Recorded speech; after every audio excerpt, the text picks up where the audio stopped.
did not deliberately conduct the census before. Tamil Nadu Chief Minister M.K. Stalin hosted the first Joint Action Committee. And another flashpoint over the delimitation storm. Telangana Assembly adopts a resolution against taking up delimitation on the basis of population, moving the between the central government and southern states leaders like Tamil Nadu. Why is delimitation a hot topic right now? Why is there a debate? Who benefits? Is BJP planning to win 2029 election with the help of delimitation? Who loses? Would Congress, DMK or other regional political party will lose? And most importantly, how does it impact you? Will your rights be diluted? Will South Indian states bear the burden of failure to control population in few north states? Delimitation. In simpler terms, imagine a wedding buffet where every table gets the same amount of food. Sounds fair, right? But what if one table has 4 people and another table has 14 or more? The small table feasts while the big one fights or scraps. That's the problem delimitation tries to fix. It redraws electoral boundaries based on population so that representation is served up more fairly. But just like at weddings, not everyone is happy with the new seating arrangement. I am Nirmal Jain and you are watching Law Gardener, where I plant the seeds of law, water them with knowledge and hope the judiciary doesn't uproot them. Before we deep dive, let's understand what is delimitation and why does it matter. Delimitation is the process of redrawing the boundaries of electoral constituencies to reflect changes in population. Its goal is simple: ensure fair representation by making sure that each constituency has roughly the same number of voters. This principle, often called one vote, one value, which is essential for a functioning of democracy. Without delimitation, some constituencies could become disproportionately large or small, leading to unequal representation in parliament or state assemblies, if it matters. If any constituency has population larger than set limit, delimitation would ensure that MPs are not overburdened by the imbalanced population. Boundaries will be redrawn. Less populated constituencies MPs will get more citizens and it will ease the overburdened populated constituencies. It can be through redrawing the constituency boundaries or increasing the parliamentary seats. How is it done? Do you know? Let me explain. Can anyone come tomorrow and say, I will increase the 545 seats to 800 or decrease? Let's understand how delimitation is done. Delimitation in India is carried out by a simple process through an independent body called the Delimitation Commission, established under the Delimitation Commission Act. This act is passed by the Parliament. This commission is appointed by the President and includes a retired Supreme Court judge, the Chief Election Commissioner and the respective State Election Commissioner. Technically, it should use latest census data, but the Parliament can consider an old census data too. And then it redraws boundaries to balance population distribution and reserve seats for scheduled castes and scheduled tribes. The process follows these simple steps. Parliament enacts a Delimitation Act after every census. Article 82 of the Constitution of India. The Union Government sets up the Delimitation Commission. The Commission conducts a public sitting to hear objections and suggestions before finalizing boundaries. India has conducted delimitation 4 times, which we will know better in the later part of the video. As we know, the delimitation is free since 1976. Do you know what happens when delimitation is delayed? Let's understand. First, you should know if it is delayed, would it affect only parliamentarians, political parties, state, or it would affect you, the citizens, the people of India? Delay and delimitation can have serious consequences such as disproportionate representation. What does disproportionate representation mean? Population shifts over time can make existing constituencies unequal in size, leading to underrepresentation of rapidly growing areas and overrepresentation of stagnant or declining ones. The next consequence, electoral imbalance. It can result in disproportionate political influence where certain constituencies wield more power due to outdated voter distributions. The next consequence, violation of democratic principles or constitutional articles 82, 117, 330 to 332 of the Constitution, Indian Constitution, are related to delimitation in India, and this article mandate delimitation in different circumstances ensure fair representation. Delay could lead to legal challenges questioning the legitimacy of elections because it violates constitutional articles. The next is judicial intervention. Court may step in if a prolonged delay is deemed unconstitutional or if petitions are filed citing unequal representation. The next consequence is unfair resource allocation. Political representation often determines how resources and policies are distributed. Outdated constituencies may lead to inefficient governance and skewed policy decisions. The next is difficulties in conducting elections. You know, election is like a festival in India. Election Commission must ensure that each constituency has approximately equal voters. Delay in delimitation creates logistical issues in managing electoral rolls and voter distribution. Consequences, unfair SC/ST representation. Delimitation also affects reserved constituencies. For SCs and STs, a delay may result in underrepresentation or misallocation based on outdated demographics or outdated census reports. The freeze delayed necessary adjustments in constituency boundaries for decades, leading to overrepresentation of some regions and underrepresentations of others. This imbalance has persisted and is expected to deepen when the freeze ends in 2026. In India, delimitation is free since 1976. Let's understand the history to know the present better and impact on your future. The 1976 freeze, Indira Gandhi's big decision. You want to know? So basically, politicians from South India started a rapid protest against the central government in 1976. Even the ruling Congress members were against the delimitation. Therefore, in 1976, Prime Minister Indira Gandhi made a landmark decision to freeze delimitation until 2001 to the 42nd Constitutional Amendment. This was done to avoid penalizing states that implemented successful family planning policies. And the South was achieving family planning control, but not drastically failed. Idea was to encourage population control without reducing parliamentary representation for states with lower population growth. However, this freeze created long-term disparities in representation as northern states with higher population growth retained more seats while southern states saw their proportional representation shrink over time. The freeze was seen as a way to prevent political and regional disparities from escalating. By maintaining the status quo in representation, it aimed to ensure that all the states had a stake in the democratic process without feeling disadvantaged due to demographic differences. The 2002 delimitation exercise thus was limited to redrawing constituency boundaries in states based on the 2001 census data, and also revising the reservation of seats for SC/STs to reflect their population distribution in each state. And delimitation was frozen again till 2026, and delimitation can only be done once the census is conducted after 2026. Why delimitation is a problem for South Indian states? When delimitation is done, it overcomes the consequences. You will understand in the later part of the video. If you are still here, just be with me. Before we move forward, let's understand how it was handled before 1976. Before the freeze, India conducted three delimitation exercises in 1952, 1963 and 1973 based on census data. These exercises ensured that the constituencies were adjusted to reflect population changes and maintain fair representation. For example, the 1973 delimitation increased Lok Sabha seats from 522 to 543 and adjusted boundaries to account for demographic shifts found for overpopulation or population change in India. However, uneven population growth across states raised concern about fairness, leading to the freeze in 1976 by the then Prime Minister Indira Gandhi. So, now let's see why South Indian states followed family planning and how it backfired. मैं कर रहा था भला, अब मैं ही पूरे नहीं गिर रहा हूँ. क्यों? South Indian states से problem क्यों हो रहा है? Why? Let's understand. Southern states like Tamil Nadu, Kerala, Karnataka, and Andhra Pradesh were pioneers in adopting family planning measures. By the late 20th century, they achieved significantly lower birth rate and stabilized their population. But this success came at a cost. What cost? Under the frozen delimitation system, they reduced the population growth, which means fewer seats in the parliament compared to northern states that continue growing demographically where the population is increasing day by day. Today, South India contributes around 36% of India's GDP, but makes up only 20% of the population, raising concerns about underrepresentation in national politics. If delimitation happens only considering the population, it is anticipated that South representation will decrease in the parliament from 23.99%, which includes 5 states and 1 union territory, to approximately 19%. So let's understand why some North Indian states didn't follow family planning. So basically, northern states like Rajasthan, Uttar Pradesh and Bihar lagged in implementing family planning policies due to socio-economic challenges such as poverty, patriarchal norms, aiming for only boys' child, gender inequality, illiteracy and lack of healthcare infrastructure, failure to implement government policies at ground level. And as a result, these states continue to see rapid population growth under the frozen delimitation system. This demographic expansion allowed them to retain a larger share of parliamentary seats. Critics argue that this imbalance unfairly rewards states with higher fertility rates while penalizing those that successfully control their populations, like in this case South India. Before we talk about why delimitation is spreading like an Amazon fire in India, we should understand that mistakes are done from the past and it's affecting the present and it should not affect our future. Why the Modi government wants delimitation now? The Modi government is pushing for delimitation as a means to ensure democratic fairness and representation based on current population data with upcoming 2026 census. The BJP argues that it is time to redraw electoral boundaries to reflect population changes accurately because since 1973, the demography of India is changed rapidly. To implement effective policies for the growth of India and reduce the burden of the MPs by redrawing the boundary line, every MP will have a similar range of population to cater to reduce disproportionality. For this, it is speculated that government is ready to increase the present seats from 545 to approximate 840 plus or some.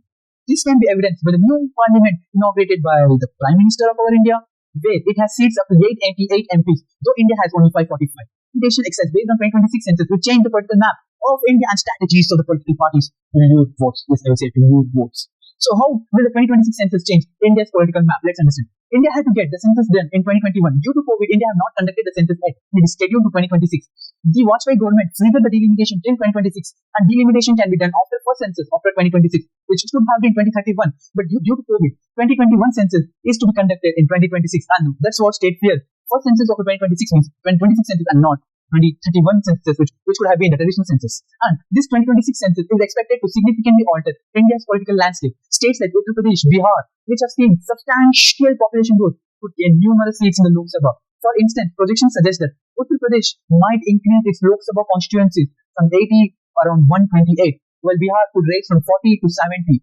This is the approximate figure. In contrast, southern states like Tamil Nadu, Karnataka may see little to no changes in their seat counts despite the successful population control measure, which we feel as a penalty for us. How this will lead to a shift in present strategies to get votes, we will discuss this in later part of the video. So let's understand why South Indian states want the 1971 census to be used. Why? Why not latest? Why old 1971 census? Southern states are advocating for the use of the 1971 census data for delimitation instead of upcoming 2026 census. They argue that this would protect their interests by maintaining the current representation level as they have effectively controlled their population over the decades. This demand stems from fear that using the latest census data will unfairly penalize them for the successful family planning initiative. By this, the present ratio could be still maintained compared to 23.99% in the parliament and it will not be affected. So let's see how many seats might each state gain or lose. Before we understand who gains and who loses, you should know that in 1951, each MP represented just over 7 lakh people. Today, that number has surged to an average of 2.5 million per MP, more than 3 times the population represented by a member of the US House of Representatives. In comparison, a UK MP represents around 1,20,000 people. Experts say all Indians are underrepresented, though not equally so because the constituencies are too large. The original constitution capped the ratio at 1 MP for 750,000 people. That's not all. Using census data and population projections, economist Shruti Rajagopalan of George Mason University has highlighted severe malapportionment means unequal distribution of political representation in India. This means that some MPs are representing overpopulation and comparatively some are representing less or few people. If seat limit is not increased, and it is still capped at 545. Based on this report, states like UP, it may increase from present 80 to 91 Rajasthan, 25 to 31 Bihar, 40 to 50 MP, 29 to 33 will gain seats, and states like Tamil Nadu, 39 to 31, Andhra Pradesh plus Telangana, 42 to 24, Karnataka, 28 to 26 will lose the seats.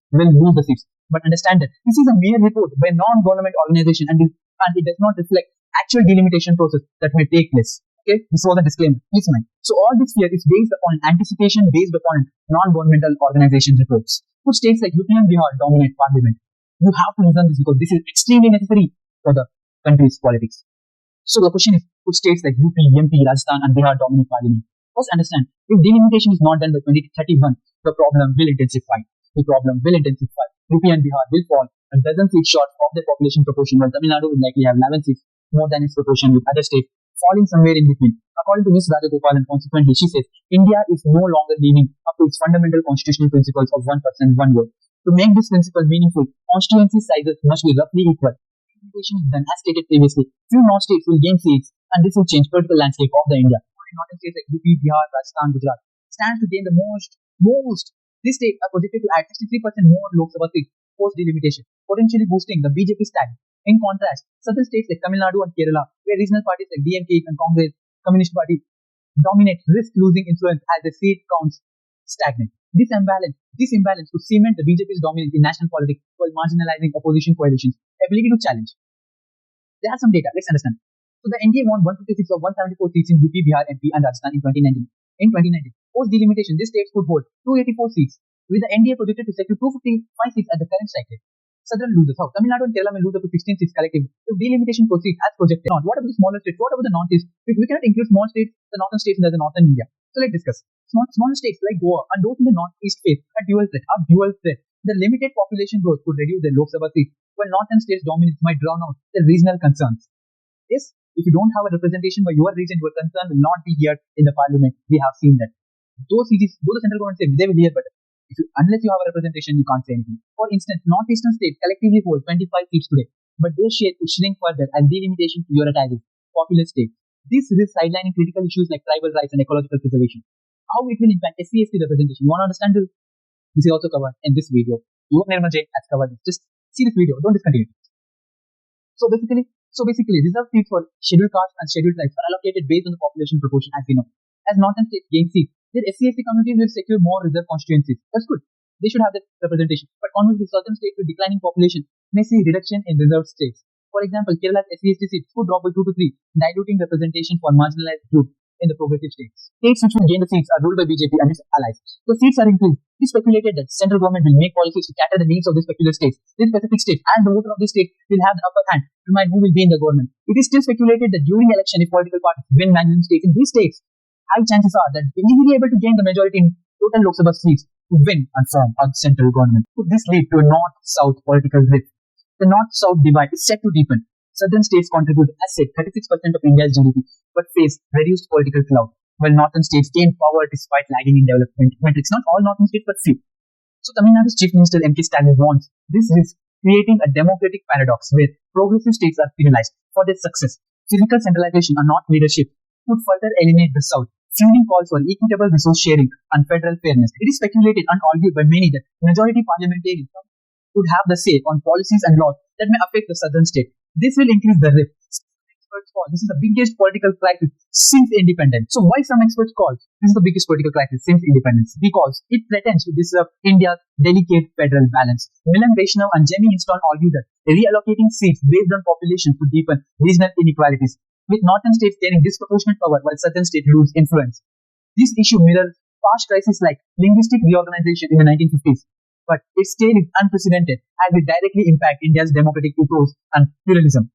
Will delimitation undermine federalism? Want to know? Just watch. So basically, let's understand. In India, the policy federal system relies on balancing regional autonomy with central authority. Delimitation based solely on population risk, disrupting this equilibrium. Southern states argue that their economic contribution and successful population control efforts deserve recognition and not reduced representation. Critics warn that this shift could lead to asymmetric federalism, where populous northern states dominate national policy making, sidelining smaller and economically advanced regions. So what will happen? Could South India demand more autonomy? The growing South versus North divide has sparked concerns about demands for greater autonomy. Southern states, leaders like Tamil Nadu's M.K. Stalin have already convened all-party meetings to resist seat reductions based on population data from the 2026 census. If Southern states feel politically marginalized, calls for federal restructuring or enhanced autonomy would intensify, potentially fracturing national unity. As they are demanding, economic contribution should be considered. So should it be considered? Question mark. Let's see. Should economic contribution matter more than population in determining political representation? Southern states contribute 26% of India's GDP at their parliamentary representation measuring under population-based delimitation. Former Telangana CM KCR has argued that better performing states should not face political penalties for their success. We should understand that, but we should understand that India is a diverse country where there are small and big states, rich and poorer states compared to others. Constitution states equality. If economic contribution is considered, poorer will be underrepresented. If let's consider statewide, Maharashtra will have high representation compared to Tamil Nadu or Karnataka. Economic contribution cannot be considered as a representation basis, sole economic contribution. Solely economic contribution cannot be considered as a representation basis. This problem is only with India or with others also. Let's understand how do other countries handle delimitation. Globally, countries have adopted varied approaches to delimitation. Like United States, like example, United States. Congressional districts are redrawn every 10 years based on census data. But gerrymandering often skews representation towards political parties. United Kingdom, the Boundary Commission redraws constituencies using population and geographical criteria, ensuring balanced representation without penalizing regions for demographic differences. In Canada, independent commissions use population equality as a guideline, but also consider community interest and geography to maintain fairness. So basically, India must learn from these models to balance demographic realities with regional equity. If center remains silent, it will create the chaos and state will be in fear. And they will create their own theories. How India can fix this? How India can fix this? We have understood delimitation, history, trouble, why there is an uproar, why there is a fight between North and South, why there is a tussle. We have understood the problem. So what are the solutions? Let's discuss now in this video itself, because I want to answer everything. Let's understand about the Rajya Sabha. Let's say, should Rajya Sabha representation be increased for smaller states if Lok Sabha is increased? So by increasing Rajya Sabha representation for smaller states could help little balance the impact of population-based delimitation. Currently, larger states like Uttar Pradesh have disproportionate representation, 31 seats, compared to smaller states like Sikkim or Tripura. I'm not an expert, but experts argue that enhancing Rajya Sabha powers and democratizing state seat allocation for smaller states could make it more representative of states' interests. The representation would be increased in the parliament, but through Rajya Sabha, that's fine. This approach could help preserve the federal character of the Rajya Sabha, which has been diluted due to population-based representation. And what about the economic factor? That's what South is demanding, right? Should it be considered as a factor for seat allocation? Considering economic strength in a seat allocation is very debated. Example, southern states contribute 36% of India's GDP. If GDP is considered, 23.9% maybe increase it to 36%. That's good for the South. 6% representation in parliament. But individually, if we compare, representation of states like Maharashtra will be higher.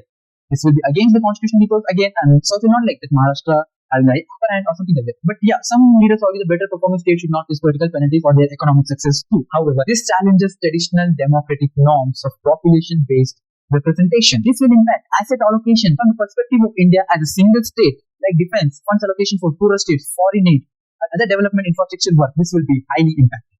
Now we have a problem with so many things. So can a consensus be reached? Possible middle ground solution can be achieved.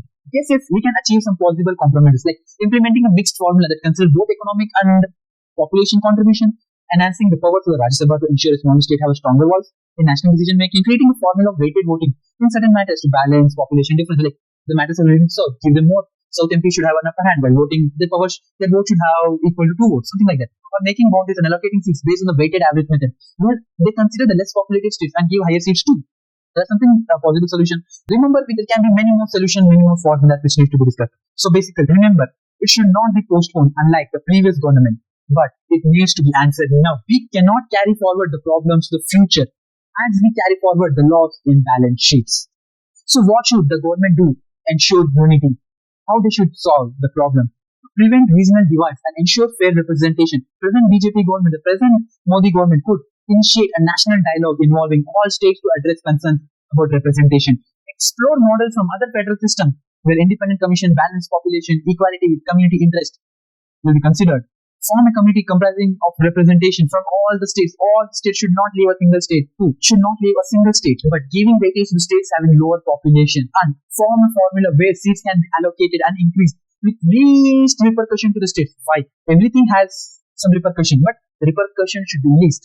So we have understood what should government do, but what can you do? What can a citizen do? Why every Indian should care about this debate? How it will affect you? Every Indian citizen should engage with this issue because it directly impacts the balance of power in our democracy. Regional representation affects policy making on issues that impact daily life. Informed citizen can influence the debate through voting, public discourse, and civic engagement. Actions you can take. Stay informed about the delimitation process and its implications. Participate in local discussions and forums on constitutional reform. Engage with your member parliament, discuss with them, and raise your concerns with them. And if you have a solution, just offer them, suggest them. Exercise your right to vote wisely, considering candidate stances on federal balance and representation. This debate is crucial for India's future as a diverse federal democracy. Your informed participation can help shape a more equitable and united India. Remember, past problems in present we are dealing with it. Our future should not deal with the same problem. We cannot postpone this, but we have to deal with it in a proportionate way. Understood this? So I have some questions for you. Taking your perspective, is it necessarily a fair move? Should South India support for following family planning, or is necessary to ensure democratic representation? Comment below and let's debate. Raise the voice. Public should raise the voice. We can have #LawGardener. And if you have gained value, you have gained knowledge from this video, please like, share, subscribe. I am Nirmal Kumar Jain. We'll bring more videos on different topics which matters to you more and more only on this Law Gardener. Jai Hind, Jai Bharat, Jai Karnataka Mati.